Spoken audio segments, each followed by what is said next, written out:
Like many gamers, I also have a backlog problem, and I used to struggle with picking games to play. And like the many videos that came up before this, I'd also like to throw in my input to deal with my ever-growing list of games for me to play. My main method is to divide up into themes by month. For a really easy example, I only focus on playing horror games in October, which is easier said than done because I am a huge weenie when it comes to horror games, but I digress. Another example would be that since February is often associated with either Valentine's Day or Black History Month, I specifically look for games that have a central love story or black playable main characters that are not part of an ensemble.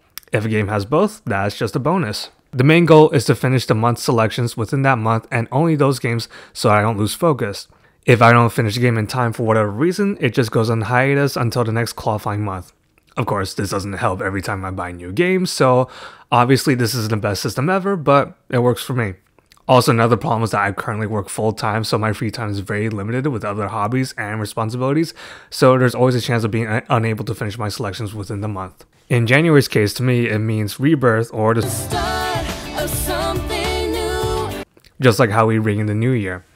Backlog-wise, this usually means the beginning of a new IP or the latest installment, so games like Bioshock or Pokemon Scarlet would qualify respectively. And with that, let's get into it. Here's what I played in January 2023 and what I think about them. Pokemon Scarlet was a game that I was really looking forward to because I am a slave to the franchise. Right off the bat, the graphical images / bugs are definitely off-putting for sure, but they don't really deter me from playing. That being said, the rendering and the textures on the Pokemon models look really good. Because I played Legends Arceus back in December with its excellent quality of life controls and similarity, the muscle memory from there really stuck with me and transferred over, and it makes me slightly miss them. I'm also a fan of the overhauled TM system, which forces us to fight wild Pokemon to craft them. It's a really good concept in my opinion. The only actual complaints I have about the game is a lack of outfit customization, which drives me crazy that I'm stuck with my not great school uniform for the entire game so far, and this generation's new gimmick of terrestrialization doesn't really stick with me, especially because your Terra type is pretty much the same type of your Pokemon, so it doesn't really change up battling for me. And I don't know yet how to change the types. I didn't get to finish this month, but I'm sure I will somewhere down the line. I bought Night in the Woods because it's by a young person, anthropomorphic cat who dropped out of college, returns to their hometown, and struggles to find her identity and cope with her massive changes in her life, and that was a story that I related to because I went through that same struggle, although May clearly went through something different. Had this game come out much earlier, I'm sure it would have really helped me cope, but the story still low-key hits. Just like the A+ banger soundtrack, some of which you can hear in this bass guitar minigame that pops up every now and then. There also seems to be branching pathways making you replay it again and again, which I'm not a huge fan of, but because a single playthrough to me should be done and done, but May very much resonates as a character. The story is a bit of a slow burn, and while the game doesn't encourage exploring, you get rewarded with lore and such, and then the plot really kicks off. While May and friends were never able to quite change their lives around at the end of the game, it re-taught me that it's okay to be frustrated and sad, and that there's always a reason to keep moving forward.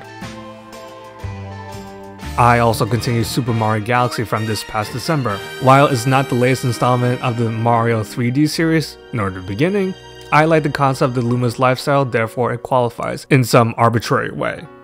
Playing this on Dolphin makes the game so beautiful, which is a shame that the cutscenes are pre-rendered.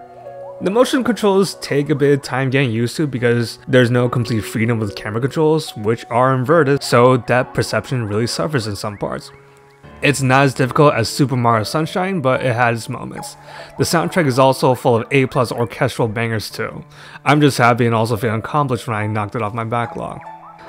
Having played Arkham City and Origins before, I figured I should go back to the beginning per se and play Arkham Asylum.